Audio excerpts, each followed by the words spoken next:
Praise God. This is Pujita. Welcome to my podcast, Silencing the Chaos.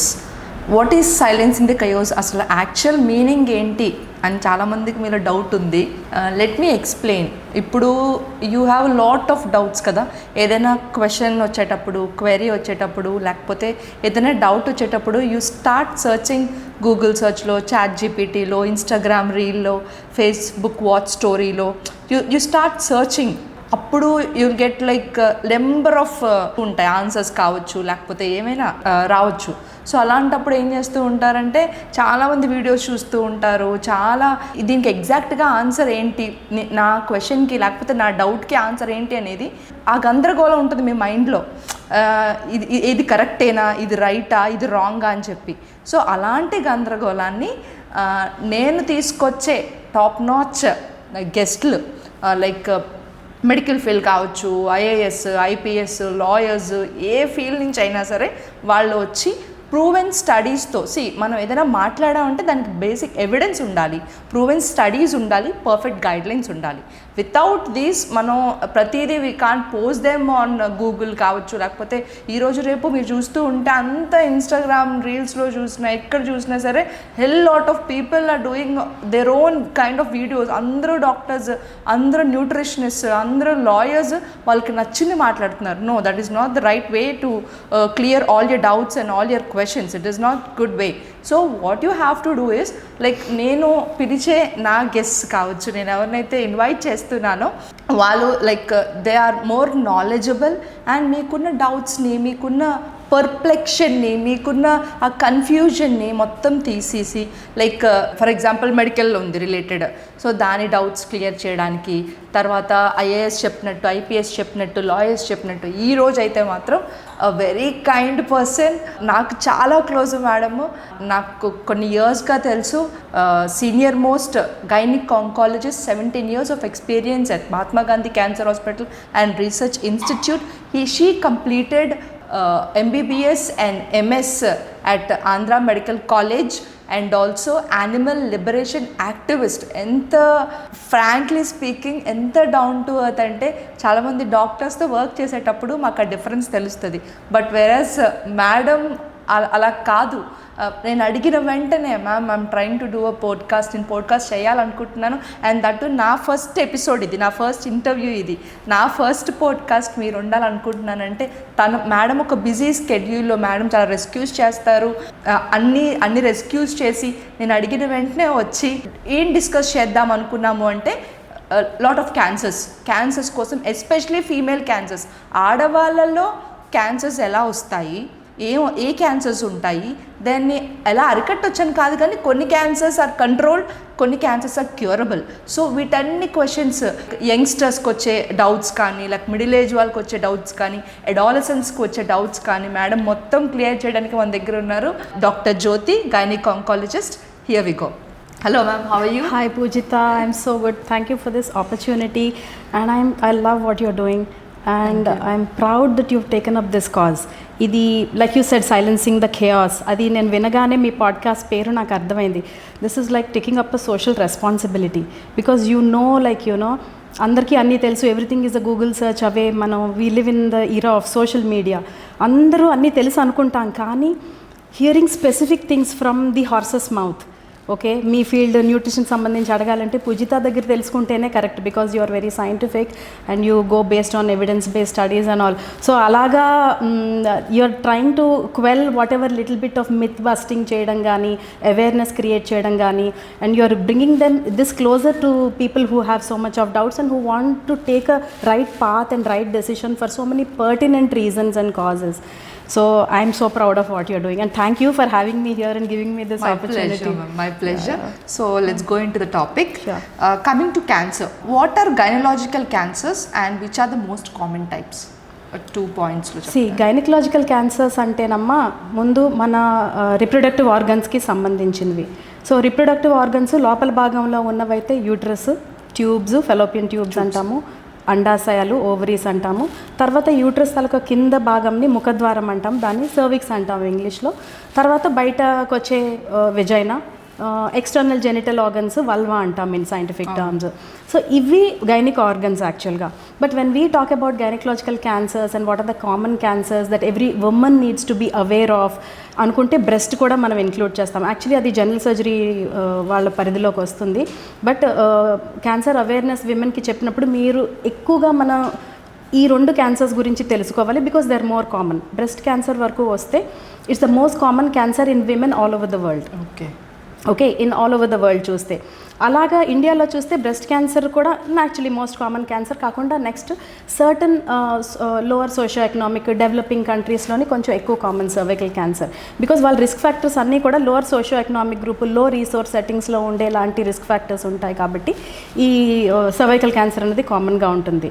అంటే like ఆఫ్రికాలో కొన్ని countries, southern part of Asia where India will be included, and some parts of Latin America, ఇలాంటి కంట్రీస్లోనే ఎక్కువ చూస్తాం cervical cancer.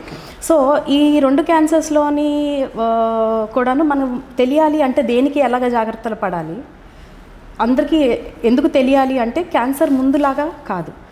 ముందు ఒక particular వరల్డ్లోని ఈ particular సంవత్సరంలోని ఎన్ని క్యాన్సర్స్ నమోదయ్యాయి అని చూస్తే ఒక నంబర్ ఉంటే, ఇప్పుడు అసలు ఊహించలేనన్ని నంబర్స్ ఉన్నాయి.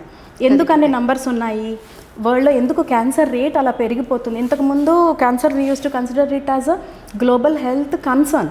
Now it has become a health crisis. అంత ఎక్కువ ఉంది. ఇట్ ఈస్ ప్రొజెక్టెడ్ దట్ మొన్న రీసెంట్ గ్లోబోకాన్ అంటాము, గ్లోబల్ క్యాన్సర్ అబ్జర్వేటరీలో వాళ్ళు చూస్తే మొన్న 2020లో నమోదైన cases all over the world cancer cases are like 19 million. They're estimating that by the time it is 2040 we will have almost 30 million cases. అంటే just see the burden. So why cancer is increasing? What is cancer?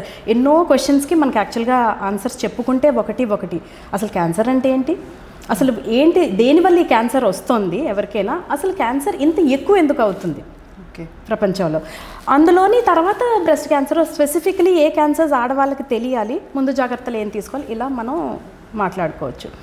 So cancer అనేది అసలు ఏంటి? Cancer అనేది ఏంటంటే మీకేమనిపిస్తుంది? Cancer అంటే general ఏ పబ్లిక్ని అడిగితే చాలామందికి తెలియదు. క్యాన్సర్ అని వింటాము, అది ఆ డిసీజ్కి చాలా మార్బిడిటీ ఉంటుంది, మార్టాలిటీ ఉంటుంది, ఈ ట్రీట్మెంట్స్ ఉండొచ్చు ఉండకపోవచ్చు అడ్వాన్స్ కేసెస్లో, ఇవన్నీ తెలుసు. కానీ అసలు క్యాన్సర్ అంటే ఏంటి?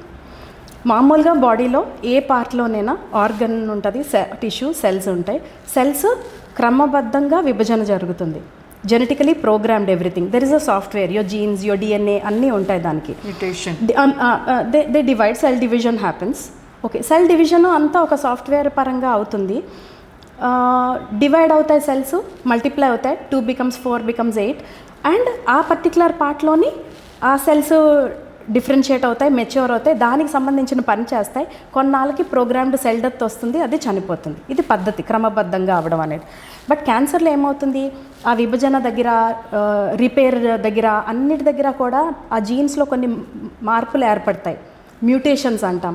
ఆ మ్యూటేషన్స్ అన్నీ అలాగే అక్యూములేట్ అయ్యి కొద్దీ ఒక స్టేజ్ వస్తుంది, ఈవెన్ పూర్తిగా అదుపు తప్పుతుంది. ఇట్ జెనెటిక్ మెకానిజం అంటాం. Finally it becomes cancer. అప్పుడు అన్కంట్రోల్డ్ ప్రాలిఫరేషన్ అవుతుంది. సో ఆ కణాలన్నీ అక్కడ పెరిగినప్పుడు అక్కడ బ్లడ్ సప్లై పెరుగుతుంది, ఆ కణాలు పెరుగుతాయి, కణితిలా ఫామ్ అవుతుంది, చుట్టుపక్కల ఆర్గన్స్కి స్ప్రెడ్ అవుతుంది, బ్లడ్ స్ట్రీమ్ వల్ల, లింఫాటిక్స్ వల్ల ఎక్కడెక్కడికో స్ప్రెడ్ అవుతుంది. మెటాస్టాటిక్ డిసీజ్ అంటాం, అడ్వాన్స్ అయిందంటాం, ఎక్కడ పడితే అక్కడ స్ప్రెడ్ అయిపోయింది అంటాం. అప్పుడు దానికి ట్రీట్మెంట్స్ ఉంటాయి. బట్ ఎప్పుడైనా ఎంత ఎర్లీ స్టేజ్లో మనం డిటెక్ట్ చేయగలిగితే అంత ఉపయోగం ఉంటుంది. సో క్యాన్సర్ అనేది ఇప్పుడు మనకేంటంటే అదొక జబ్బు వేరు జీన్ లెవెల్లో తేడాలు వస్తాయి.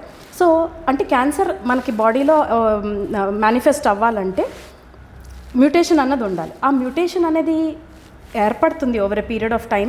Majority cases 90% of cases are పుట్టుకతో ఆ జెనెటిక్ మ్యూటేషన్తో మనం పుట్టాం.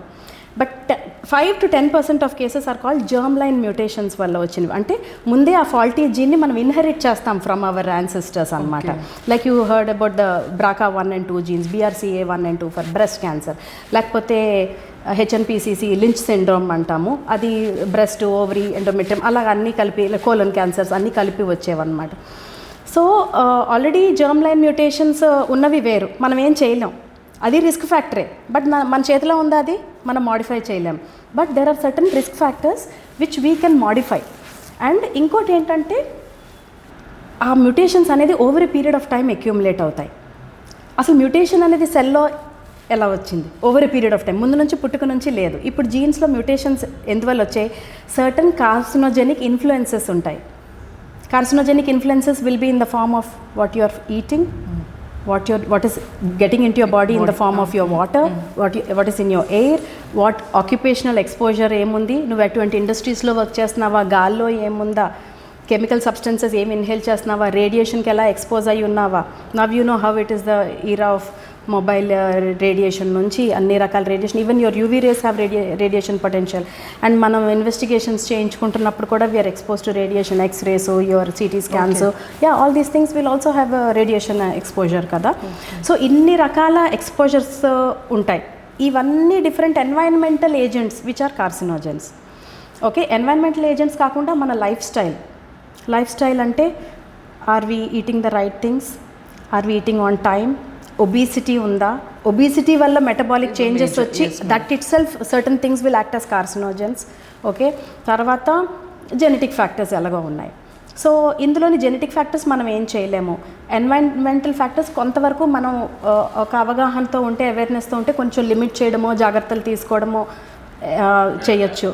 సో క్యాన్సర్ అనేది రిస్క్ ఫ్యాక్టర్స్ అన్నాము. అంటే మెయిన్లీ క్యాన్సర్ పొటెన్షియల్ ఉన్నది మన బాడీకి, అది ఎక్స్పోజ్ అయితే మనకి ఆ మ్యూటేషన్స్ అనేవి జీన్లో జరిగే దానికి వాటిని కార్సినోజెన్స్ అంటాము, which can have that kind of influence on your jeans.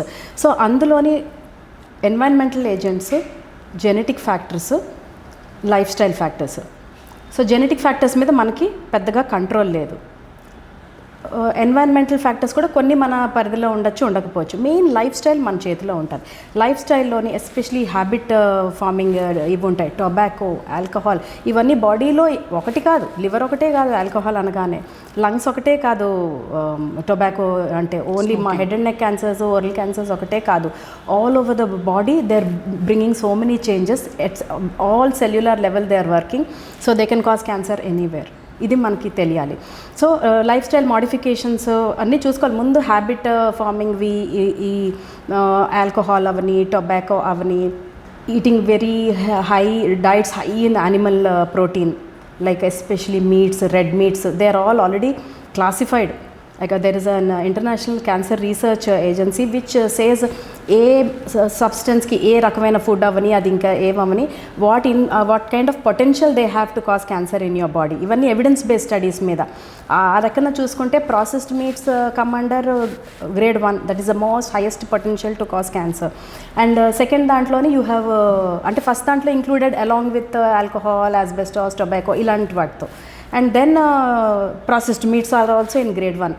Grade 2లో ఏది, అందులోని కూడాను you have red meats and all that. So ఫుడ్లో కూడాను ఎటువంటివి కొంచెం కార్సినోజెనిక్ పొటెన్షియల్ ఎక్కువ ఉన్నాయి, మన అలవాట్లు, రెగ్యులర్ ఈటింగు అవిను, తర్వాత ఒబీసిటీ ఒకటి వెరీ బిగ్ ఫ్యాక్టర్. ఇది లైఫ్ స్టైల్ వల్లే కదా వస్తుంది. Obesity also can cause cancer in various ways, దాని మెకానిజమ్స్ ఉంటాయి.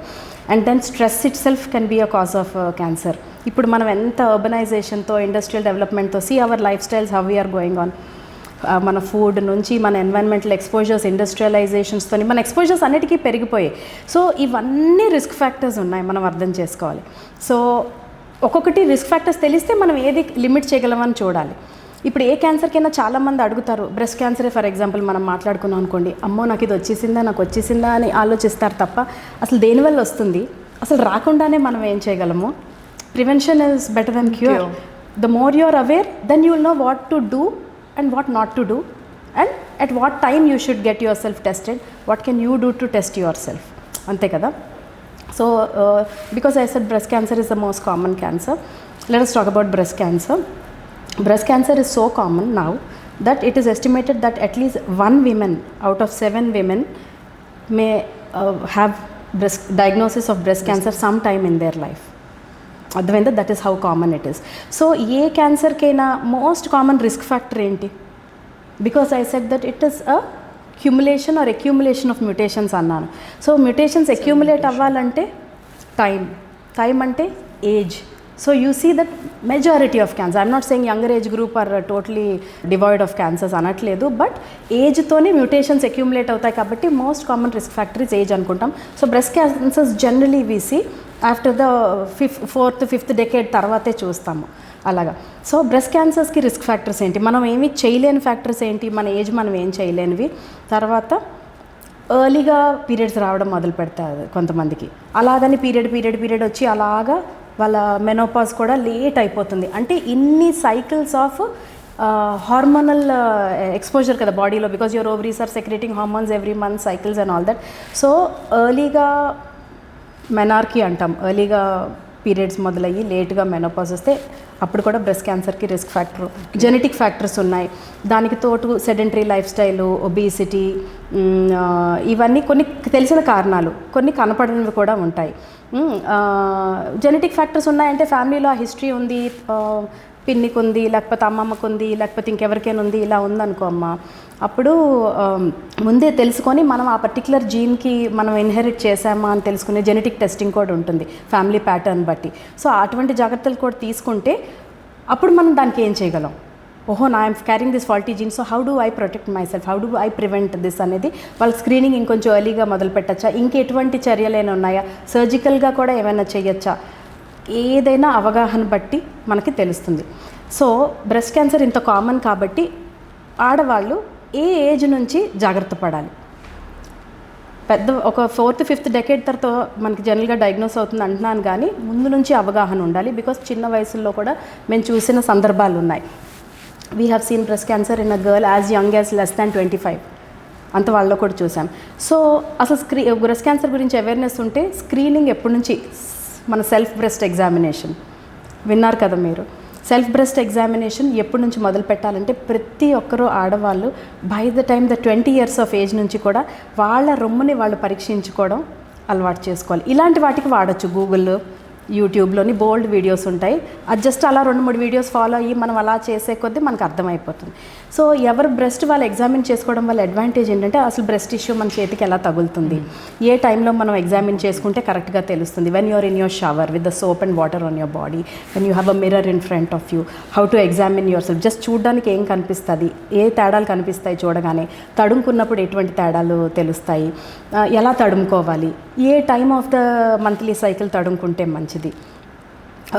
జనరల్గా పీరియడ్స్ అయిపోయిన తర్వాత, పీరియడ్స్ ముందు ఆ టైంలో హార్మోన్స్ అంతా హై లెవెల్లో ఉంటాయి, లిటిల్ చేంజెస్ ఉంటాయి, వాటర్ రిటెన్షన్ ఉంటుంది, చిన్న రోపీ నాటీ ఫీలింగ్ ఉంటుంది, పెయిన్ఫుల్ ఉంటుంది, మనం అసెస్ చేయడం ఇండివిజువల్గా కష్టం. Okay, they are not a clinician.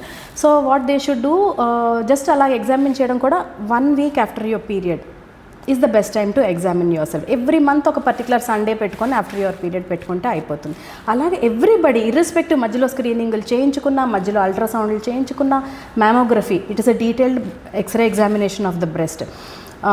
So అలాంటివి చేయించుకున్నా కూడా ఎప్పటికప్పుడు మాత్రం women should continue screening for their breast throughout life. Then high risk factors ఉన్నాయనుకోండి, కొంతమందికి నాకు కొంచెం భయము మేడం, నేను బ్రెస్ట్ క్యాన్సర్ గురించి నాకు కొంచెం అవేర్నెస్ కావాలి, what are all the things I should know and when should I start screening, when will you start screening me, క్లినికల్గా మీరు ఎగ్జామిన్ చేస్తారా, మీరేం చేస్తారు అన్నట్టు. అంటే మామూలుగా ఏ జెనెటిక్ ప్యాటర్న్ లేనప్పుడు, జెనెటిక్ ఇన్హెరిటెన్స్ ప్యాటర్న్స్ లేనప్పుడు, ప్రతి other women who come under the moderate risk అనుకుందాం, యావరేజ్ రిస్క్, వాళ్ళు at least by the age of 35-40 కల్లా అట్లీస్ట్ క్లినికల్ ఎగ్జామినేషన్ చేయించుకోవాలి breast by a professional doctor, gynaecologist అవ్వచ్చు, ఆంకాలజిస్ట్ అవ్వచ్చు, ఎగ్జామిన్ చేయించుకోవాలి. వాళ్ళకి ఏమైనా తేడా అనిపిస్తే ఓకే, ఒక అల్ట్రాసౌండ్ చేస్తే బాగున్ను, లేకపోతే యువర్ 45-50 ఏజ్ గ్రూప్లో వస్తే మ్యామోగ్రఫీ చేయించుకోండి.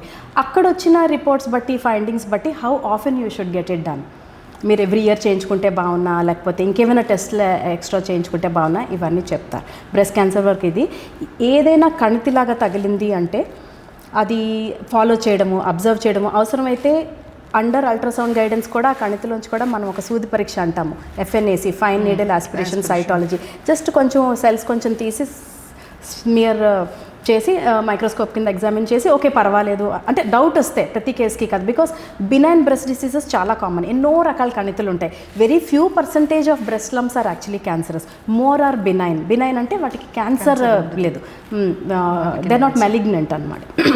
సో ఇలా ఫాలో చేయాలి. So all women should start examining their breast from the age of 20.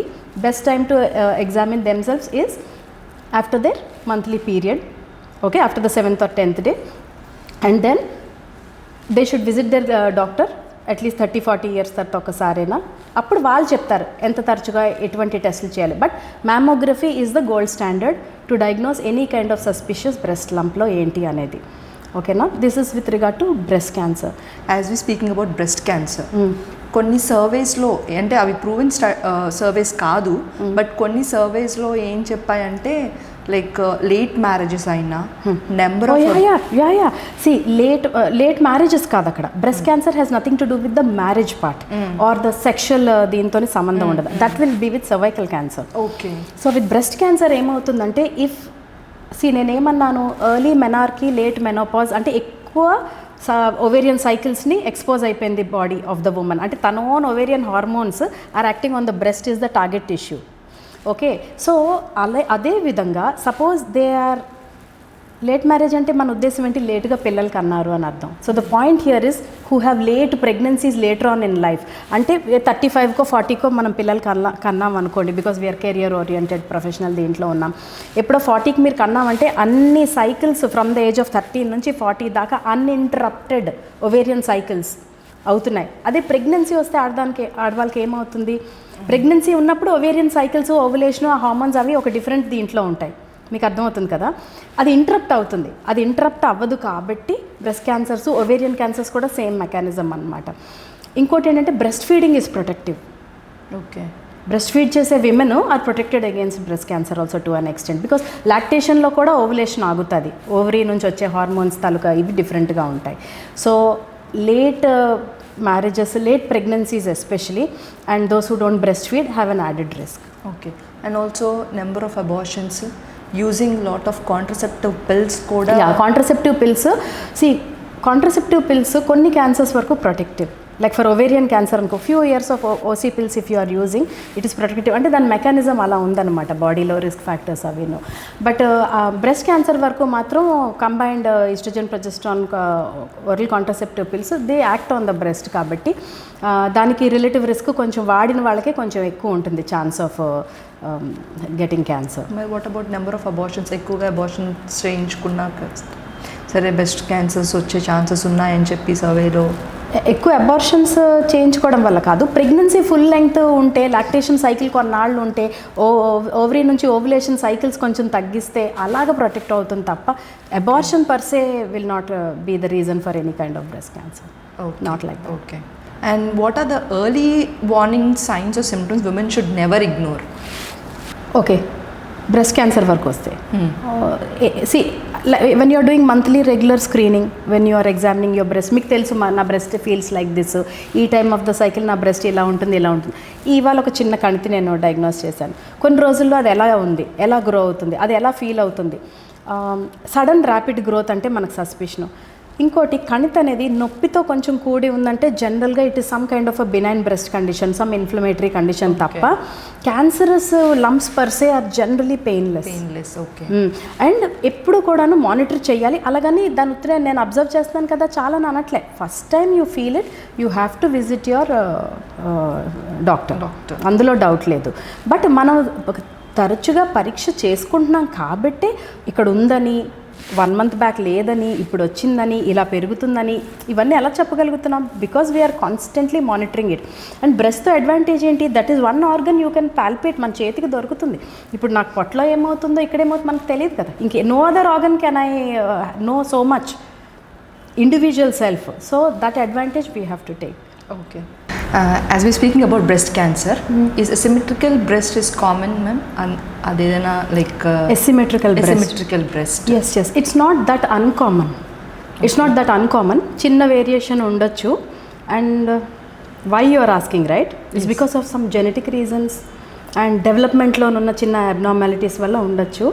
And it can be ameliorated to an extent depending on how much difference is there in that breast and developmentలో ఎందుకు తేడా వచ్చిందనే దాన్ని బట్టి చాలా ఉంటాయి. Some little non invasive methods and hormonal methods and then surgical methods are something we can ఎమిలియోరేట్.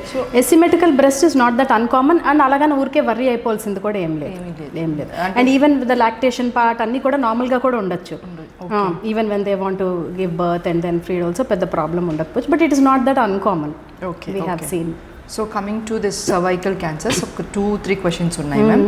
Can you explain me the role of HPV? Cervical cancer అనేది గర్భసంచి ముఖద్వారం క్యాన్సర్.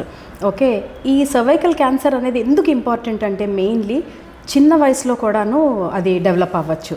అంటే మిగిలిన క్యాన్సర్స్ అన్నీ ఒక మ్యూటేషన్స్ వచ్చి ఎక్కువ టైం తీసుకొని కార్సినోజెనిసిస్ అయ్యేలా కాకుండా ఇది ఈ ఒక్క డిసీజు ఒక వైరల్ ఇన్ఫెక్షన్తో మొదలవుతుంది. వైరల్ ఇన్ఫెక్షన్ కూడా ఎలాంటిది? హెచ్పివి అనేది sexually transmissible viral infection. And is it uncommon అంటే no, it is not uncommon. At least 80% of sexually active women may contract this sexually transmissible viral infection at some point of time in their lives. ఆ హెచ్పివిలో కూడా చాలా రకాలు ఉన్నాయి. కొన్ని రకాలకి cancer potential ఎక్కువ ఉంటుంది. అంటే they are the high risk types అన్నమాట. హై రిస్క్ టైప్స్ మిగిలిన హెచ్పివి ఇన్ఫెక్షన్ ఉన్న మన బాడీలో సరైన ఇమ్యూనిటీ ఉండి సరైన సెక్షువల్ ప్రాక్టీసెస్ కరెక్ట్గా ఉంటే మనం అది రిజాల్వ్ అయిపోతుంది. Body will fight it out and you will be rid of the infection in some time. But the high risk types already బాడీలో కొన్ని కంజీనియల్గా ఉన్నాయనుకో, ఆ ఇన్ఫెక్షన్ క్రానిక్ అయిపోయి కొన్ని ఆంకోజెనిసిస్ అంటాం, ఆ పాత్వేలోకి వెళ్ళిపోయి అది క్యాన్సర్గా మారడానికి హై రిస్క్ టైప్స్తోని అవకాశం ఎక్కువ. సో మనం ఎందుకు ఈ హెచ్పివి గురించి తప్పనిసరిగా మాట్లాడాలంటే కొన్ని cancers they are not because of some infection that you can treat or some vaccine you can devise against that particular organism. అంతే అదే ఇప్పుడు బ్రెస్ట్ క్యాన్సర్ నాకు టీకా చేసి ఇవ్వమంటే మనం ఇవ్వలేం కదా. మనం రిస్క్ ఫ్యాక్టర్స్ ఏంటో తెలుసుకొని జాగ్రత్తలు తీసుకొని ముందు నుంచి అలా చేయాలి తప్ప. సో సర్వికల్ క్యాన్సర్తోని ఎన్ని రకాల రిస్క్ ఫ్యాక్టర్స్ ఉన్నాయి అవి కూడా నేను చెప్తాను. ఆ రిస్క్ ఫ్యాక్టర్స్ అన్నీ ఉన్నప్పటికీ కూడా ఈ హెచ్పివి ఇన్ఫెక్షన్ అన్నది లేకపోతే మాత్రం సర్వైకల్ క్యాన్సర్ అన్నదే రాదు. ఓకే, ఈ infection is a pre requisite to develop cervical cancer. So virus వల్ల వచ్చింది కాబట్టి టీకా కనుక్కున్నాం. ఇప్పుడు ఆల్మోస్ట్ 40 years బ్యాకే టీకాలు కనుక్కున్నాము. కానీ అంత అవగాహన లేక అన్ని కంట్రీస్లో అది వాడకపోవడం వల్ల, ఎస్పెషలీ ఇండియాలోని we have been using for the last 20 years. But ఇంకా ఎక్కువ మంది వాడితే కూడాను రేట్ ఆఫ్ క్యాన్సర్ అనేది కమ్యూనిటీలో తగ్గించవచ్చు. హర్డ్ ఇమ్యూనిటీ కూడా ఉంటుంది. సో హెచ్పివి వ్యాక్సిన్ ఉంది కదా మ్యామ్? హెచ్పివి వ్యాక్సిన్ ఉంది. అది ఏ ఏజ్ వారికి ఇవ్వాలి? హెచ్పివి వ్యాక్సిన్లో కూడా రెండు రకాలు ఉన్నాయి. ఒక వ్యాక్సిన్లోనే ఏంటంటే హై రిస్క్ టైప్స్ ఒక 2 ఉన్నాయి, 16 and 18 అంటాము. ఆ 2 మెజారిటీ ఆఫ్ ద సర్వైకల్ క్యాన్సర్స్కి రెస్పాన్సిబుల్, మోర్ దాన్ 70% సర్వైకల్ క్యాన్సర్స్కి. సో ఈ 2 వైరస్లనే ఇంక్లూడ్ చేస్తూ వ్యాక్సిన్ డెవలప్ చేశారు. దాని పేరు సర్వరిక్స్. ఇంకొకటి గార్డసిల్ అని ఉంటుంది, అది క్వాడ్రివెలెంట్ అనమాట. అంటే 2 లో రిస్క్ టైప్స్ ఉంటాయి, 6 and 11, 2 high risk types 16 and 18. ఈ లో రిస్క్ టైప్స్ వల్ల ఏంటి వస్తుంది, ఎందుకు ఇది టీకాలో ఇంక్లూడ్ చేశారు అంటే అది జనరల్గా ప్రొమిస్క్యూస్లో ఉన్నోళ్ళు, ఎక్కువ మల్టిపుల్ పార్ట్నర్స్ ఉన్నోళ్ళలోని అది ఏనోజెనైటల్ ఏరియాస్లో, పెరీనియల్ ఏరియాస్లో వాట్స్ లాగా మొదలవుతుంది అనమాట. సో అవి ప్రివెంట్ చేస్తుంది. And they also included 16 and 18 క్వాడ్రివెలెంట్ vaccine. Maximum మనం గార్డసిల్లే వాడుతున్నాం ఇండియాలో, కొంచెం ఖరీదు. కాకపోతే ఇప్పుడు కొత్తగా సీరం ఇన్స్టిట్యూట్ ఇండియా వాళ్ళు కూడా ఒక వ్యాక్సిన్ వచ్చింది, పేరు గుర్తులేదు, సర్వ సంథింగ్. అదొక తక్కువ రేట్లో, కొంచెం తక్కువ రేట్లో వస్తుంది. ఏ ఏజ్ వాళ్ళకి ఇస్తాము? HPV vaccine is best given before a girl child reaches ప్యూబర్టీకి ముందు. ఓకే, ఎందుకంటే హెచ్పివి అనేది sexually transmissible infection. Okay, and అది సర్విక్స్లోని ఒక రకమైన ఇన్ఫెక్షన్స్ స్టార్ట్ అవ్వి అది అలా క్రానిక్ అయ్యి క్యాన్సర్గా మారేదానికి అనుకూలంగా ఉంటుంది. వన్స్ ప్యూబర్టీ అప్పుడు, ప్రెగ్నెన్సీ అప్పుడు, అలా కొన్ని ఫేజెస్లోని, చైల్డ్ బర్త్ తర్వాత అలాంటి ఫేజెస్లోని ఈజీగా ఒకవేళ ఇన్ఫెక్షన్ ఉన్నా నాటుకుపోతుంది. కాబట్టి ఆ చేంజెస్ రాకముందు, ఎప్పుడైనా టీకా ఎప్పుడు ఇస్తాము ఏ ఇన్ఫెక్షన్కైనా, ఎక్స్పోజ్ అవ్వకముందు. పుట్టగానే బీసీజీ వ్యాక్సిన్ ఎందుకు ఇస్తాము? Tubercular bacilli is there in the air, you can contract it. So పుట్టగానే ఇచ్చేస్తామన్నమాట. So same thing with HPV. Even before the girl child attains puberty, where certain changes, physiological changes happen in the cervix, and before she is sexually exposed for whatever reason. Okay, ఆ ఇన్ఫెక్షన్కి expose అవ్వకముందు. So 9 years నుంచి కూడా ఇవ్వచ్చు అని WHO recommendations and other cancer societies recommendations ఉన్నాయి. 9 నుంచి 26 years దాకా కూడా ఇవ్వచ్చు. బట్ ఎంత ఎర్లీగా ఇస్తే అంత effective, cost effective, beneficial. Disease పరంగా కూడా, మన ఇమ్యూనిటీ పరంగా కూడా it is more useful the earlier you can give. ఇంకోటి ఏంటంటే అడ్వాంటేజ్, హెచ్పివి వ్యాక్సిన్ మన కంట్రీలో ఇట్ ఈస్ లిటిల్ ఎక్స్పెన్సివ్, అందరూ ఎఫోర్డ్ చేయలేము. So if we can administer before 15 years of age, 6 months apart 2 డోసెస్తోనే సరిపోతుంది. Same level of immunity and effectiveness ఉంటుంది. So మేమేంటంటే కుదిరినంత వరకు 15 yearsలోపు ఇవ్వమంటాము. అండ్ 15 years తర్వాత కూడా మనకి అప్రోచ్ అయిన వాళ్ళు ఉంటారు, 18, 20, 21 కూడా అడుగుతారు. వాళ్ళకు కూడా 26 దాకా క్యాచప్ వ్యాక్సినేషన్ అంటాము, అలా కూడా ఇప్పిస్తాము. వాళ్ళకి మాత్రం 3 doses ఇవ్వాలి. ఫస్ట్ డోసు, తర్వాత ఒక 2 monthsకి ఇంకో డోసు, అక్కడ నుంచి 4 monthsకి ఇంకో డోసు, అంటే 6 months టైంలోని 3 doses మనం వ్యాక్సిన్ ఇచ్చేయచ్చు. Will it reduce the risk of STDs HPV vaccine ఇవ్వడం వల్ల? It will only reduce the risk of HPV infection. It doesn't work against the other STDs. Okay. Yeah. Okay, అసలు risk factors for cervical cancer అనేది important. ఎటువంటి వాళ్ళు ఎక్కువ predisposed for cervical cancer? Okay, girls or females who indulge in sexual activity at a very early stage in life. Okay, తర్వాత early marriages, చిన్న వయసులో marriages అవుతున్నాయి మన రూరల్ సెక్టర్లో, ఇప్పటికీ అవుతున్నాయి. 15కి 16కి 17కి ఎర్లీగా మ్యారేజ్ అయిపోతుంది. అంటే ఎర్లీ ఏజ్లో వాళ్ళకి హెచ్పివి వ్యాక్సినేషను ప్రొటెక్షన్ మనం ఇవ్వలేదు. They are expose to marriage, the sexual activity, and then they have immediate pregnancies. ప్రెగ్నెన్సీలో కూడా వచ్చే సర్విక్స్లో వచ్చే చేంజెస్ వల్ల కూడా వాళ్ళకి ఎక్కువ ప్రీడిస్పోజిషన్ ఉంటుంది. అండ్ ఫ్రీక్వెంట్ వెంటనే స్పేసింగ్ లేకుండా డెలివరీస్ అవుతాయి. ఇవన్నీ రిస్క్ ఫ్యాక్టర్స్. ఇది కాకుండా మల్టిపుల్ పార్ట్నర్స్. ఇప్పుడు if both are practising safe sex couple, ఎక్కడి నుంచో ఎలా వస్తుంది? మన ఇద్దరికి లేదు, suppose the couple doesn't have, ఎక్కడి నుంచి వస్తుంది? 1 person at least haves multiple partners. ఎక్కడి నుంచో they will bring the infection. So many people say women are like surprised, they are sitting at home, they are not doing anything, how am I getting such a morbid cancer అనే ఉంటుంది. So మనం ఎర్లీగా ఇవ్వడం వల్ల. అంటే మేము ఇక్కడ ఒక doubt, like already married women, already married men, వాళ్ళిద్దరూ కలిస్తే ఛాన్సెస్ ఆఫ్ సర్వైకల్ క్యాన్సర్ ఉందా? మ్యారేజ్తో సంబంధం లేదమ్మా. మల్టిపుల్ పార్ట్నర్స్ కూడా. We will only talk about multiple partners. Marriage ఏముంది ఇలా కట్టడం, అది that is nothing. So the whole point is you look at the biology part of it. So the thing is multiple partners. The word you have to use is multiple partners. You may acquire it from anywhere. Anybody can acquire it from anywhere. Chances ఉన్నాయి. Okay, so why pap smear it's still a gold standard of screening? Pap smear is gold standard to an extent, but the thing is pap smear అంటే ఏంటి? Cervix నుంచి ఒక కణాలు ఒక చిన్న smear లాగా తీసి స్లైడ్ మీద స్మియర్ చేసి దాన్ని ఎగ్జామిన్ చేస్తాం.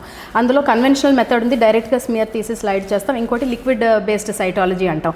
అందులో ఉన్న మ్యూకస్, వేరే సెల్స్, డెబ్రీ అంతా కూడా క్లియర్ చేసి ఉత్త సెల్స్నే తీసి చూస్తాం. ఏది ఎలా చేసినా కూడా ప్రొసీజర్ ఏదైనా ఇది కొంచెం అడ్వాన్స్డ్ అయినా కూడాను false positivity rate high for pap smear. Remember, it is false negativity. అంటే జబ్బు ఉన్నా కూడా నేను ఆ రోజు ఆ క్షణాన అక్కడ తీసిన శాంపుల్లోని నాకు మ్యాలిగ్నెంట్ సెల్ కనపడలేదన్నంత మాత్రాన లేదు అని కాదు కదా, ఆ శాంపుల్లో లేదు. So pap smear we will still continue, కానీ దానికన్నా better method to make sure that you are not even expose to the HPV లేకుండా రాదు కదా. సో హెచ్పివియే లేదు అని తెలుసుకోవడం చాలా ముఖ్యం. హెచ్పివి ఇన్ఫెక్షనే లేదు అని తెలిస్తే you are reassured for almost next 5 years. ఎందుకంటే హెచ్పివి ఒకవేళ ఉన్నా అది కొన్ని చేంజెస్ వచ్చి అది డిస్ప్లాస్టిక్ చేంజెస్లోకి వచ్చి మెలిగ్నెంట్ చేంజెస్లోకి రావడానికి minimum 5 years natural course of the disease. So ఇప్పుడు నాకు ఇవాళ టెస్ట్ చేసి నాకు హెచ్పివి లేదంటే ఓన్లీ 5 years దాకా నేను నిశ్చింతగా ఉండొచ్చు. And HPV is very sensitive and very specific also HPV testing. So gold standard still remains pap smear. HPV testing చేసినా కూడా, హెచ్పివి వ్యాక్సినేషన్ ఇచ్చినా కూడా, women still have to undergo screening as per protocol. Because 100% effective అని మనం అనట్లేదు. Even the HPV vaccine ఇచ్చినా కూడా only maximum 85% of the protection వస్తుంది మనకు from all the. Related to this, can you please tell us about this herpes?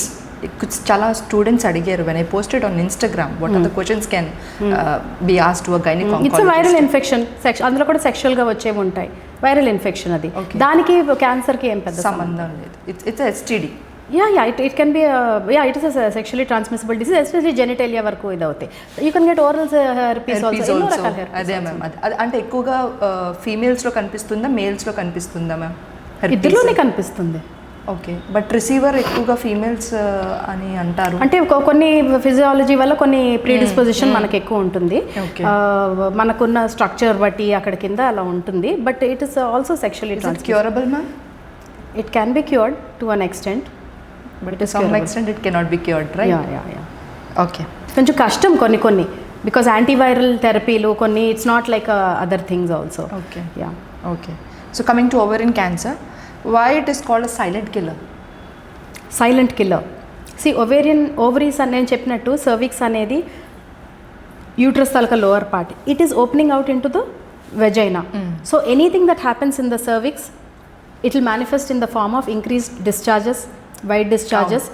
ఆ discharge ఉండొచ్చు, like burning sensation ఉందా, ఫౌల్ స్మెల్ ఉందా, ఇచ్చింగ్ ఉందా, ఇవన్నీ ఉంటాయి. అవి doesn't realise, it only tells you that something is happening in the cervix, infection or something is happening అని తెలుస్తుంది, కానీ అది క్యాన్సరా కాదా అని ఎవరికి తెలియదు.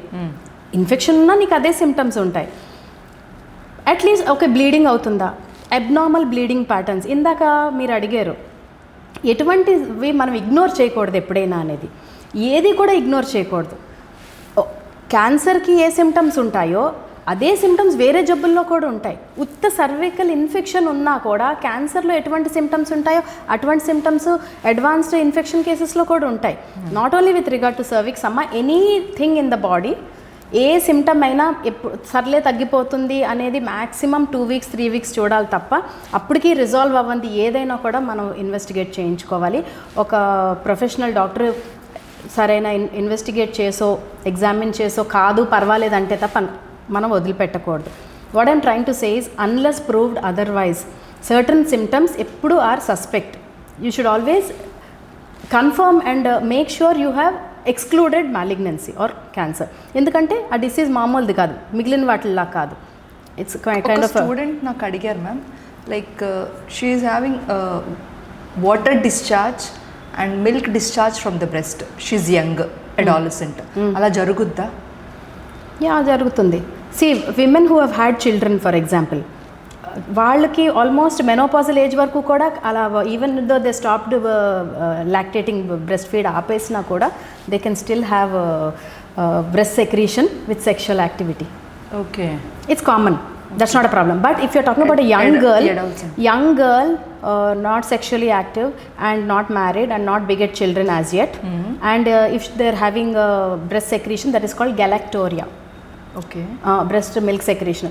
సో అది ఉన్నప్పుడు హార్మోనల్ డిస్టర్బెన్సెస్ ఏమైనా ఉన్నాయా, వాట్ ఈస్ కాజింగ్ దిస్ అనేది మనం ఇవాల్యుయేట్ చేసుకోవాలి. సర్టన్ కండిషన్స్లో ఇది ఉంటుంది, హైపర్ ప్రొలాక్టినీమియా. ఆ హైపర్ ప్రొలాక్టినీమియా దేనివల్ల వస్తుంది, థైరాయిడ్ ఏమైనా తేడా ఉంటే వస్తుందా, పిట్యూటరీ లెవెల్లో ఏదైనా ఇది ఉంటే వస్తుందా, ఇవన్నీ కూడా ఎక్స్క్లూడ్ చేసుకోవాల్సి ఉంటుంది. Okay, coming to endometrial uterine క్యాన్సర్లో what are the typical risk factors for endometrial cancer and PCOS risk ఫ్యాక్టరా?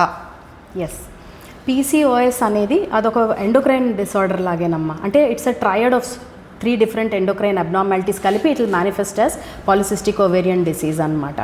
అందులో పాలిసిస్టిక్ ఓవేరియన్ డిసీజ్లోని హైపర్ ఈస్ట్రోజెనిజం ఉంటుంది, అంటే ఎక్కువ ఈస్ట్రోజన్ ప్రొడ్యూస్ అవుతుంది బాడీలో. So there is hyper estrogenism in the body. అది long time ఉందనుకో, that estrogen is acting again on your breast and on your endometrium. These are the target tissues for your estrogens అనమాట. PCODలో ఉన్న వాళ్ళకి that generally tend to be obese also, because there are so many other hormonal things involved. Insulin resistance ఉంటుంది, hyperandrogenism ఉంటుంది, అన్నీ ఉంటాయి. So వాళ్ళు ఒబీస్గా ఉన్నందువల్ల మన ఫ్యాట్ టిష్యూలో కూడా మళ్ళీ ఎక్స్ట్రా ఈస్ట్రోజన్ ప్రొడ్యూస్ అవుతుంది. So all this estrogen burden ఎవరు తీసుకుంటున్నారు, your target tissues, your uterus, your breast are taking. So they definitely stand an increase chance, relatively their risk is higher to go into that endometrial cancer thing. Can PCOS cured? Can be cured? Yeah, it is a lifestyle disease nanu adigite. Okay. It is a lifestyle disease. Your obesity, your sedentary lifestyle and all the other hormonal abnormalities మనం address చేసి basically body metabolism కరెక్ట్గా ఉండాలి. మా body mass index అనేది తక్కువలో ఉండి correct diet తిని, saturated fats లోగా ఉండాలి డైట్లో, మోస్ట్ ఇంపార్టెంట్. హెల్దీ డైట్ అది చూసుకొని రెగ్యులర్ ఎక్సర్సైజ్ చేసి one way to beat all the endocrinal abnormalities that are associated with PCOS. అందుకనే PCODకి ఇప్పుడు దాకా ఎన్ని రకాల హార్మోనల్ ట్రీట్మెంట్స్, ఎక్సర్సైజ్ చెప్పి మనం ఎన్ని చేసినా కూడా అన్నిటికన్నా బెస్ట్ రిజల్ట్స్ ఇప్పటివరకు చూసింది whole food plant-based diet. Coming to that point only. Yeah. So are there any plant-based or anti-inflammatory diet to reduce all this kind of risk? Plant-based diets are anti-inflammatory per se. Animal based foods are all inflammatory. Yes, Anything because that of causes this. obesity, the saturated fat, fatty rich foods, all are inflammatory. Animal based proteins are itself inflammatory. So కొన్ని myths conception questions అడుగుతాను, rapid ఫైర్లో మీరు answer చేసేయండి. So is it true that only older women cancers? majority of gynecological cancers including the breast cancer, చెప్పాను కదా, age is a risk factor because of the way the mutations accumulate. So when it comes to cervical cancer, నేను చెప్పినట్టు కొంచెం younger generation విమెన్లోనే కూడా మనం చూస్తాం కాబట్టి ఎక్కువ జాగ్రత్త పడమంటాం cervical క్యాన్సర్ వరకు. ఎందుకంటే women in the prime of their life with young children, we have seen women as young as 25 years of age with third stage advanced cervical cancer. Because వాళ్ళకి 15 yearsకే పెళ్లి చేసేస్తున్నారు. Before they are 20 they already have 3 children in the rural segment. అప్పుడు ఏమవుతుంది, by the time they are 25-30 they are coming up with advance cancers. అప్పుడు family ఏమవుతుంది, social setup అంతా ఏమవుతుంది, entire family depends on the women కదా, whole family will be affected by that. So what's your message to young girls and women who's watching this? Just be aware of what cancer is, what are the risk factors that lead to cancer. First cancer ఇంత ఎక్కువ ఉంది పాపులేషన్లో అన్నది అర్థం చేసుకొని, risk factors ఏంటని చూసుకొని, prevention is better than cure అని అర్థం చేసుకొని, ఏ ఆస్పెక్ట్స్ని మనం అడ్రస్ చేయొచ్చు, మన చేతిలో ఏమున్నాయి అవన్నీ మనం చేస్తాము. అన్నిటికన్నా ఇంపార్టెంట్ డయట్. బికాస్ క్యాన్సర్ని కార్సినోజెన్స్ అనేవి మనం ఎన్ని రకాలుగా ఎక్స్పోజ్ అవుతున్నామో దాన్ని ఢీకొనేది మన డయట్ ముందు. యాంటీ ఆక్సిడెంట్ రిచ్ ఫుడ్ ఉండాలి, ప్లాంట్ బేస్డ్ కాంపనెంట్ మ్యాక్సిమం ఉండాలి. Already we are expose to so many things. On top of it you are eating animal based foods, on top of it you are not eating enough plant based. How are you going to balance the anti cancer buffering? ఎలా అవుతుంది? అంతే. You have to be conscious of that.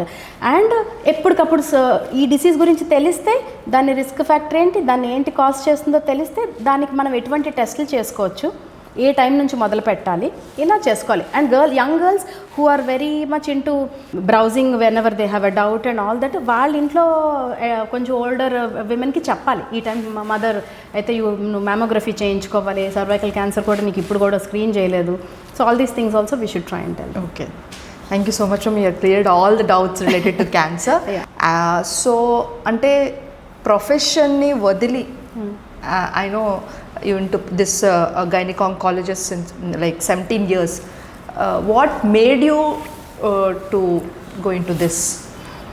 See, basically there are couple of reasons for this. నేను చిన్నప్పటి నుంచి I have been suffering from chronic incapacitating health problems. Many people don't know it. నన్ను చూడగానే they think I'm very energetic and very outspoken or whatever. So the thing is I have been battling this since childhood. I'm a fibromyalgic, I have chronic fatigue. And fibromyalgia అంటే అది even medical సర్కిల్స్లో కూడా they don't know what it entails. They don't know how difficult it is to deal with it. Continuous 24/7 body pains. My energy levels keep dropping like this very easily. You know, it's so difficult. Same thing that Samantha is dealing with. That is polymyositis she is struggling from. That is different. This is different. So ఈ challenges-తోని and cognitive problem ఉంటుంది నాకు. Cognition is difficult for me, organize thought process is difficult for me, memory short term memory is difficult for me, recall is difficult. ఇన్నిటితోని కూడా నేను ఎలా MBBS చేశాను, MD చేశానని అడుగుతూ ఉంటారు. మన డాక్టర్ ప్రవీణ్ గారు అయితే అడుగుతారు, how did you even come so far అని. ఇట్ జస్ట్ కొంచెం విల్ పవరు, మొండిగా ఐ కాంట్ గివ్ అప్ అన్నట్టుగా చేశాను. And then you have marriage, you have children, you have a profession, you have moral responsibility. ఒక చదువుకున్నావు, ఇంత చేసావు, ఒక సీట్ తీసుకున్నావు, you have to give back to the human society. So I took up medicine mainly because of my interest to alleviate pain and suffering. I was 6 years old when I decided I wanted to do medicine. Okay. I went to a hospital, ఏదో నాకు బాగాలేదు. My mother took me to a hospital and then I just saw the whole thing where you have the power in you to alleviate pain and suffering. అంతకన్నా ఏం కావాలి అని. So I pursued that. And then I realized I'm an animal lover childhood నుంచి కూడా. I had this thing that, you know, I never saw them separate from us, honestly. Okay. You know కదా, చూస్తే మొక్క ఏంటి animal ఏంటని తెలియదా మనకి. They are no different from us. So నేను యానిమల్ లవరు, చిన్నప్పటి నుంచి పెట్స్ ఉండేవి, ఇవన్నీ కాకుండా ఒక స్టేజ్లోని I started rescuing animals, ఏదైనా కనిపిస్తే తీసుకురావడము. Then more animals I had at home and all that. You know, you understand that animals are no different. And then I was born into a family which are meat eaters. Okay. We are like hard core meat eating family. Yeah, we are meat eating family. So నాకే అక్కడెక్కడో guilt feel అయ్యాను కొన్ని years వచ్చేసరికి. I'm rescuing myna, eagle baby, నాకు ఏది దొరికితే అదే నేను రెస్క్యూ చేస్తున్నాను. పిజన్ పడిపోయింది, ఏదైనా రెస్క్యూ చేస్తున్నాను. డాగ్స్ రెస్క్యూ చేస్తున్నాను. I'm having pets which are only rescues. Whatever animals I have at home are only rescued. I will not encourage breeding industry or ముందంటే ఓకే అట్లీస్ట్ పప్పీని adopt చేసుకోండి. The way I gave you a puppy, healthy puppy Poojitha has adopted from me from the streets. ఎందుకంటే I believe that street మీద we have too many animals on the streets. India has 6 crore street dogs, neglected, starving, ostracized. చిన్న చూపు మనుషులకి కుక్క అంటే. ఇదంతా మార్చాలి. So ఇదంతా నేను ఒక పక్క చేస్తూ మీట్ తింటున్నాను, లేకపోతే ఈ అనేది ఒక గిల్ట్, ఒక హిపోక్రసీ ఏంటి నాలోనే అని ఇలాగ సతమతం అవుతున్న టైప్లో ఒక 2 ఇన్సిడెంట్స్ అయ్యాయి.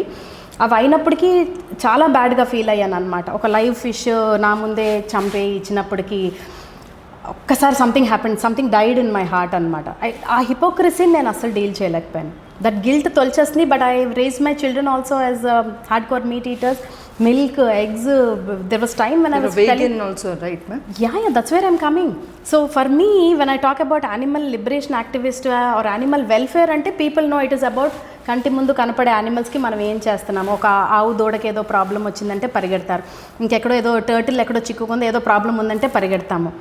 Okay, pandas in Australia, Kola బేరో అదేదో అగ్గిలో మంటలో ఇదైందో, లేకపోతే ఎలిఫెంట్ని ఎవరో పైనాపిల్ ఇది పెట్టి చంపేశారో, ఇటువంటి వాటికి మనం స్పందిస్తున్నాం. But what about the farmed animals that we're exploiting? పుట్టించి in not hundreds, not thousands, not millions, not lakhs, in billions and trillions. వాటి గురించి ఎవరు మాట్లాడతారు? So a time came when I realize the hypocrisy ఏంటి. Then I'm also a victim of social conditioning. What we learnt in school, the food chain theories of the wild, bigger animal eats smaller animal, smaller animal eats smaller animal. ఇవన్నీ నేను అవన్నీ చూసి okay ఏం చేయలేము అనుకున్నా. Then I saw one more visual where huge cows ఎన్ని cages ఉంటాయి, ఒక 200-300 కేజెస్ ఉండవా? They are hung upside down by one limb. అంత weight live. And you know how the procedure is when you slaughter them or when you do halal, where you exsanguinate them. They're alive. ఒక్క కాల్తో నువ్వు వేలాడిస్తే అంత 200-300 kgs animal. What is the kind of shearing forces the animal is bearing at the pelvis? అది చూసి ఏంటి ఇంతేనా, ఇదే నా పద్ధతి, ఇంకేం చేయలేమో, ప్రపంచం అంతా ఇలా వెళ్తుంది అన్న ఒక దీంట్లో ఉండిపోయాను. అయినప్పటికీ నాకు ఆ హిపోక్రసీ నచ్చక ఒక స్టేజ్లోని మా అమ్మాయి కూడా ఇలా తింటూ can we never have meet again అంది. మా చిన్న అమ్మాయి extremely compassionate person, extremely compassionate. అంటే నేనే కంపాషనేట్ అనుకుంటే నాకు ఒక అడుగు ముందుకు ఉంటుంది ఆ పిల్ల. సో తను ఏంటంటే can we never have meet again అంటే ఆ ఆపర్చునిటీ నేను గ్రాబ్ చేశాను. అంటే first of all child is compassionate, I have to support her. And I'm glad that finally she saying this. As a mother I was selfish. నేనే కదా ఇలా నేర్పాను, how can I take it away from them అన్నట్టుగా. When she asked, it was a good opportunity to support her also. Compassionate child will suffer if our mother doesn't support her. So we took that decision 2018లో. We gave up meat.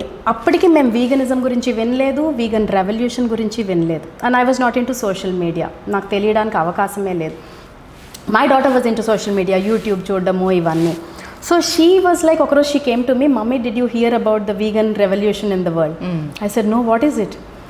Then she told me that people are there in the world who will boycott all kinds of animal products because you cannot get an animal product onto your plate or into your tumbler or a jacket or a woolen jacket or a fur or leather or whatever without cruelty in it. A cruelty kuda మామూలు cruelty కాదు అని చెప్పితే, I think I may be the first vegan, I'm not sure, I'm just saying from my side, I may be the first person who was extremely happy to hear about the vegan revolution. What does it tell you? It tells you that there are a group of people in the world who are such strong empaths. That's what it tells you. That is what the world needs today. We don't need these Mars missions. We don't need iPhone 20s. What do we need? Why do we have battles and wars and most vulnerable innocent beings being killed and murdered? And you imagine, we still have wars and battles in 2025. So what does humanity need at this point in time? We need empaths. అంతే కదా. If you are not able to think and feel for the most vulnerable innocent beings on the planet, who will you think for? And మనము food chain theories పెట్టడానికి లేదు when it comes to animal products the way we use them. ఎందుకంటే మనం ఉత్పత్తి చేసి వాటిని exploit చేసి. అంటే మీరు హనీ కూడా తినరు? No, if you see the cruelty behind honey industry, you will understand. There is no animal product that you can use without excruciating cruelty involved. It's so pathetic. మనకి భూమి మీద ఎంత హక్కు ఉందో ప్రతి జీవి అలాగే ఉంది. మీరు some people will go on ethics మీద అవని, మారల్స్ మీద అవని, ఈవెన్ రిలీజియన్ బేసిస్ మీద చూసుకున్నా కూడా God created all of us equal. Some people may want to say God created animals for us. But but now my question will be, who created God? Ante kada. If you think that you are important for your God, God will say, hey, no, I didn't create just you, I created all these creatures, they are my children, all of them, including the animals. And ప్రతి religious స్క్రిప్చర్లో కూడా. అవును, మరి హిందూయిజంలో ఈ బలి ఇవ్వడం అనేది కూడా తప్ప కరెక్టా? మీరు చెప్పండి. It's wrong. అంటే నేను యానిమల్కి నరకం చూపించేస్తాను, నరకం చూపించి దేవుడికి చూపిస్తాను, దేవుడేమో నాకు స్వర్గం చూపిస్తాడా? Is it possible? Is it possible? You don't need to know religion, you don't need to know anything. If 5-year-old my daughter has so much compassion and so much of ఇంగిత జ్ఞానం, anybody can have. You don't need religion, you don't need education, you don't need. అంటే education లేని టైంలో మంచి మనుషులు లేరా? ధర్మాత్ములు లేరా? పద్ధతైన వాళ్ళు లేరా? ఇఫ్ ఎనీథింగ్ రిలీజన్ పేరుతోని, ఎడ్యుకేషన్ పేరుతోని, సివిలైజేషన్ డెవలప్మెంట్ పేరుతోని ఎంటైటిల్మెంట్, నాకు హక్కు ఉంది దీని మీద. అదేంటి నా పాలు, నా meat? No, it is not your పాలు, it is not your meat, it is the milk of that mother, animal mother for her child. It is her body, her flesh, it is not your meat. ప్రతి religious స్క్రిప్చర్లో రాసుంది. అది మీరు Bible అవనివ్వండి, Quran అవనివ్వండి, even all the Hindu scriptures. I have given you every stem, every leaf, every fruit, every shoot, this is what you will eat అని కూడా ఉన్నాయి in so many words in their own scripture. thou shalt not kill అంటారా లేదా మీ బైబిల్లో? మరి ఎలాగ నేను ఎంతమంది బిలీవర్స్తో మాట్లాడితే they have been saying but God made animals for us to eat. Then where did the thou shalt not kill come from? Genesis whatever you know, all that. నాకు తెలియదు కూడా. ఎన్ని దగ్గరలో క్లియర్గా రాసుందా లేదా that you are not suppose to kill. I'm not a believer. నాకు దేవుడు దెయ్యంతో నేను పెద్దగా నాకు సంబంధం లేదు. I will use my own ethics, my own moral codes, my own higher consciousness, and you have to come to that conclusion. Okay, so to answer your question straight, you asked me మీరు ఎలాగీ transition చేశారు from the medical side to the animal welfare and animal liberation అని అడిగారు. So నా health problem వల్ల నేను so many years I have dedicated for humans. ఇంత ఎథికల్గా treat చేస్తాను, the way I look at it and with compassion I have done what ever I have done till now. అదే చేస్తూ నేను రోజు కూడా రెస్క్యూస్లో ఇన్వాల్వ్ అయ్యి రోజు కుక్ చేస్తాను, స్ట్రీట్ డాగ్స్ ఫీడ్ చేస్తాను. Even now I cook and I feed by my self solo. I do everything. Almost 60 to 70 dogs every night I am feeding. Some days when I am able to have more food procured, I am able to feed almost 100 dogs. So ఇన్ని చెయ్యాలంటే rescue call ఉంటే attend అవుతాను. ఎంత కష్టమైన నా హెల్త్తోని, నా professional రెస్పాన్సిబిలిటీస్తోని, animals మీద నాకున్న అది కూడా నా మారల్ రెస్పాన్సిబిలిటీలా ఫీల్ అవుతాను. యానిమల్స్ మీద మీరే ఎందుకు చేయాలి, వాళ్ళెవరో చేస్తారు కదా, నో, మనకు ఎదురైంది మనం చెయ్యాలి. సో ఆ రెస్క్యూ చేసుకుని ఇవన్నీ నేను చేయలేకపోతున్నాను, రెండూ చేయలేకపోతున్నాను. I couldn't SAIL on 2 boats. So I decided that I have served the humans for so long. Now Shesha Jeevitam, whatever I can do for the animals, because we owe it to them. For the longest time, for centuries, we have oppressed them, we have exploited them, we have neglected them. Now what I take care of animal welfare is majorly dogs. Cats are able to survive on their own. So dogs వరకు వస్తే ఎందుకు dogs అంటే మనమే depend అయ్యి ఉన్నాయి, మనతోనే ఎప్పుడు ఉంటాయి. దే కోహాబిటేట్ విత్ హ్యూమన్సే కదా, ఎక్కడో అడవిలో ఉన్నా ఉండలేవు. And they are wild dogs, wolfs family నుంచి వచ్చాయి. They have lost their ability to hunt and eat. Predatory instincts పోయాయి. కోడిని చంపేసిందని కంప్లైంట్ ఇస్తాడు కానీ కోడిని చంపేసి తినేసిందని చెప్పట్లేదు. మీకు అర్థమవుతుందా? ఎందుకంటే దే కెనాట్ ఆ స్టేజ్ పోయింది. ఆ ఇవల్యూషన్లో they became very very domesticated, they dependent on us. ఇంకోటి వాటి భూములన్నీ ఆక్రమించేసుకొని look at all the concrete structures we're constructing. అది ఇక్కడ ఉండకూడదు, ఇది ఇక్కడ ఉండకూడదు, మీరు ఇక్కడ ఫీడ్ చేయకూడదు, ఎక్కడికి వెళ్ళిపోతాయి? They not birds, they will not fly. What you do? And imagine, పోనీ లేదా రీసోర్సెస్ లేవా, వాటి గురించి ఆలోచించే మనుషులు లేరా, వాటికి పెట్టే ఫుడ్ లేదా, వాటికి ఒక ఇల్లు లేదు, ఒక తల దాచుకోవడానికి ఏమీ లేదు, ఎన్నో బాధలు కష్టాలు పడుతున్నాయి. మనం ఉన్నాం కదా, అది వాటి వరకు తీసుకువెళ్ళాలి. వాటికి ఇంత హక్కులు ఉన్నాయి కమ్యూనిటీలో, వాటికి బతికే హక్కు ఉంది మనతో పాటు. మనం కొంచెం కష్టపడితే వాటి జీవితాలకు ఒక డిగ్నిటీ వస్తుంది అని చెప్పడానికే ఈ యానిమల్ వెల్ఫేర్ కూడా. Okay, you have some NGO also, right? Yes. You're into some NGO. We just founded an NGO. We go by the name Nirvana, the society for animals. Nirvana, the society for animals, Vizag నుంచి. So అందులోని we include also veganism, animal liberation and animal welfare అన్నీ కూడా ఎలాగ మనం ఒక దీంట్లోకి తీసుకొచ్చి, అందులోని ఎక్కడ మనం ఇచ్చేయాలి మెయిన్ అంటే హ్యూమన్స్లోనే అవేర్నెస్ ఎక్కువ రావాలి. యానిమల్స్ని వదిలిస్తే బాగానే బ్రహ్మాండంగా బతికేస్తాయి. మనం కోవిడ్ టైంలో చూసాం, అందరం మనం ఇంట్లో ఉన్నాము, అవన్నీ బయటకు వచ్చేసి ప్రపంచమంతా సస్యశ్యామలం అయిపోయింది. కరెక్టే కదా, you seen those videos on WhatsApp. So now when we are doing animal welfare, ఇవన్నీ కూడా ఎందుకు చేస్తున్నాము? మనుషుల నుంచే ప్రాబ్లం అంతాను. Because of our presence, our existence, they are having problems. So awareness ఎలా చేయాలి, ఎలా కంపాషన్ అనేది మళ్ళీ హ్యుమానిటీలో రీకిండిల్ చేయాలి, ఉన్న వాటిని ఎలాగ మనం ఒక బేసిక్ డిగ్నిటీ ఇవ్వాలి వాళ్ళ లైఫ్కి, ఒక రెస్క్యూ అవని, ఒక ట్రీట్మెంట్ అవని, ఒక హెల్ప్ అవని, అబాండన్ కేసెస్కి ఒక దారి చూపించడం అవని, ఒక క్రూయల్టీ కేసెస్ అవుతే దాన్ని లీగల్గా ప్రొసీడ్ అవ్వడం నుంచి, రెస్క్యూ చేసిన దాన్ని ట్రీట్మెంట్ ఎలా చేయాలి, కొంత ఫాస్టరింగ్ ఎలా చేయాలి, రీహాబిలిటేట్ ఎలా చేయాలి, ఎవరెవరితో మాట్లాడాలి, బర్త్ కంట్రోల్ ఎలా చేయాలి, అవి ఎలా ఎక్కువైపోతున్నాయి. ఎక్కువైపోవడం వల్ల హ్యూమన్ యానిమల్ కాన్ఫ్లిక్ట్ ఎక్కువ అవుతుంది, మళ్ళీ అవే కదా సఫర్ అవుతున్నాయి. హ్యూమన్స్ కూడా సఫర్ అవుతాం, బట్ హ్యూమన్ సఫరింగ్ చిన్న పర్సెంట్. ఎవరినో కరిచింది, ఎందుకు కరుస్తుంది? ఆదరణ లేక, కొంచెం మంచిగా మాట్లాడిన వాళ్ళు లేక, ఒక ఫుడ్ లేక, ఒక వాటర్ లేక, ఒక ప్రేమ లేక కదా అవి అలా ఉంటున్నాయి. ఎప్పటికప్పుడు ఈ ఎవరి నైబర్హుడ్లో వాళ్ళు 2-3 కుక్కలకి చేరదీస్తే ఎందుకు ఉంటాయి అలాగా? మనకు తెలిసిన విషయమే అది. We are animal lovers, we have pets at home, we know how it works. So that is how it is. So thank you so much, ma'am. Thank you so much for being on my show, Pooji's podcast. Thank you so much for clearing all my questions, queries and everything. I think this will be helpful for the future generation. I sure hope it helps them. I sure hope that they carry this knowledge forward in their circles. One girl gets vaccinated, she has to tell her friends at school that you know, I availed this vaccination, palana daggir istunnaru, meer kuda ippinchukovali ani. So it has to spread, the message has to go across. And any social cause you take up like this, I'm very happy to be a part of it. Sure. Thank you so much for this opportunity, because everybody has to involve when it comes to animal welfare and liberation.